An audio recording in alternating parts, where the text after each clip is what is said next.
Mata air abadi. Tempat paling misterius di dunia yang dijelaskan dalam Al-Quran ada mata air abadi dan Pulau Socotra. Banyak tempat di dunia ini yang masih menjadi misteri. Beberapa di antaranya bahkan dijelaskan dalam Al-Quran dan hadis, serta kitab-kitab Islam.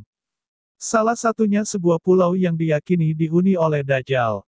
Selain misteri tentang pulau tempat Dajjal dikurung, ternyata masih ada beberapa tempat lain di muka bumi, yang masih misterius dan belum pernah ditemukan keberadaannya. Berikut ulasannya.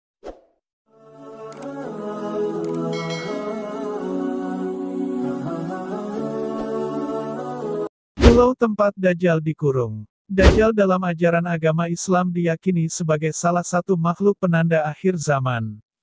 Sampai saat ini, keberadaan makhluk akhir zaman tersebut masih dipertanyakan keberadaannya.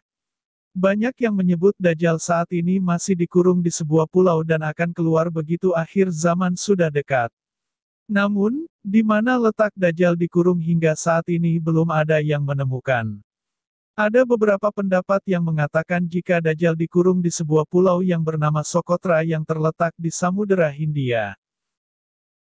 Pulau Socotra. Kepulauan ini terletak 80 km, sebelah timur dari tanduk Afrika, dan 380 km, sebelah selatan dari Jazirah Arab.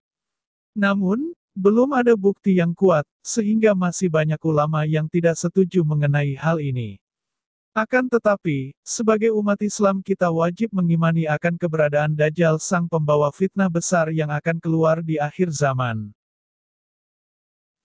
Tembok Yajuj dan Majuj. Yajuj dan Majuj dalam Islam diyakini sebagai makhluk yang keluar saat akhir zaman atau setelah turunnya Dajjal dan Nabi Isa alaihi salam. Keberadaan Yajuj dan Majuj hingga saat ini masih dirahasiakan oleh Allah Subhanahu wa Ta'ala. Disebutkan bahwa kedua kelompok tersebut saat ini dikurung di sebuah tempat di dalam perut bumi. Banyak orang berspekulasi bahwa Yajuj dan Majuj dikurung oleh Zulkarnain di tembok besar Cina, The Great Wall. Tembok ini terletak sekitar 50 km di utara Beijing dan memiliki panjang 6.000 km. Syekh Hamdi bin Hamzah Abu Zaid, seorang penulis dan peneliti tentang tembok Zulkarnain, meyakini bahwa tembok yang dibangun Zulkarnain adalah tembok China tersebut. Hal ini kemudian dituangkannya dalam sebuah buku yang telah diterjemahkan ke dalam bahasa Indonesia, dengan judul, Mengungkap Misteri Perjalanan Zulkarnain ke China. Munculnya Yajuj dan Majuj di Asia. Buku ini diterbitkan pada Maret tahun 2007 lalu. Tembok Besar China. Di dalam bukunya, Syekh Hamdi sangat yakin dan tanpa ragu menyatakan bahwa tembok China adalah tembok yang dibangun Zulkarnain. Ia kemudian menyebutkan secara detail penelitian dan bukti-buktinya. Namun, jika dilihat secara fisik, terdapat perbedaan yang sangat jelas antara tembok yang dibangun Zulkarnain dengan tembok China. Pertama, tembok China terbuat dari susunan batu bata, sedangkan dalam Al-Quran disebutkan tembok Zulkarnain terbuat dari tumpukan besi yang kemudian dicampur dengan tembaga.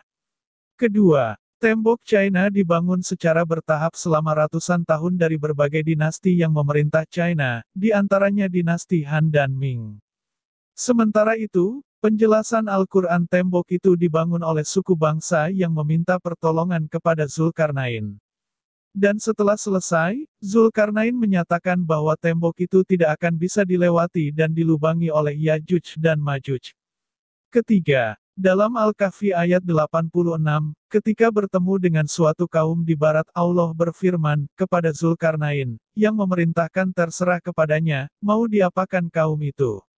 Artinya, Zulkarnain mendapatkan wahyu dari Allah, sedangkan para raja China tidak. Dengan demikian, apakah benar tembok China itu disebut sebagai tembok yang dibangun Zulkarnain? Dalam Al-Quran memang tidak dijelaskan secara detail tentang Zulkarnain berasal dan kemana saja pengembaraannya. Al-Quran hanya menyebutkan, Zulkarnain melakukan pengembaraan menuju matahari terbenam dan matahari terbit. Lalu, dalam perjalanan ke utara, Zulkarnain bertemu dengan dua buah bukit yang di baliknya terdapat kaum yang bernama Yajuj dan Majuj. Lalu di manakah sebenarnya keberadaan tembok Yajuj dan Majuj itu berada? Mata air Ainul Hayat. Ainul Hayat menurut beberapa ahli tafsir merupakan air kehidupan yang bisa memperpanjang usia manusia. Barang siapa yang meminum airnya walau hanya satu tegukan saja, maka hidupnya akan abadi. Kehidupannya dijamin oleh Allah hingga kiamat. Kecuali dia memohon kepadanya untuk dimatikan. Beberapa hikayat menyebutkan setelah Allah menciptakan dunia, dia menurunkan beberapa tetesan air dari surga ke dunia. Salah satu tetesnya kemudian berubah menjadi Sang Ainul Hayat, atau si mata air keabadian, yang terkenal itu. Bahkan, beberapa riwayat juga menyebutkan bahwa Dajjal sebagai musuh nyata manusia pernah mandi dan meminum air ini sehingga Dajjal memiliki kehidupan yang kekal. Ilustrasi mata air Ainul Hayat. Tidak hanya Dajjal. Seorang nabi bernama Khidir alaihissalam juga dipercaya masih hidup hingga saat ini, dikarenakan meminum air dari mata air Ainul Hayat ini. Lalu di mana sebenarnya letak Ainul Hayat berada? Faktanya beberapa pendapat mengatakan bahwa mata air Ainul Hayat yang dijaga Nabi Khidir berada di Pulau Bermuda. Oleh karena itulah banyak kapal dan orang yang hilang ketika melewati daerah tersebut. Karena para setan berbondong-bondong mengelilingi tempat tersebut untuk merebut Ainul Hayat. Wallahu alam bisawab. Nah, itulah beberapa tempat paling misterius dalam Islam, sehingga saat ini belum diketahui persis keberadaannya. Ikuti terus channel Nana Tembilahan ini, untuk mendapatkan informasi menarik lainnya. Amin.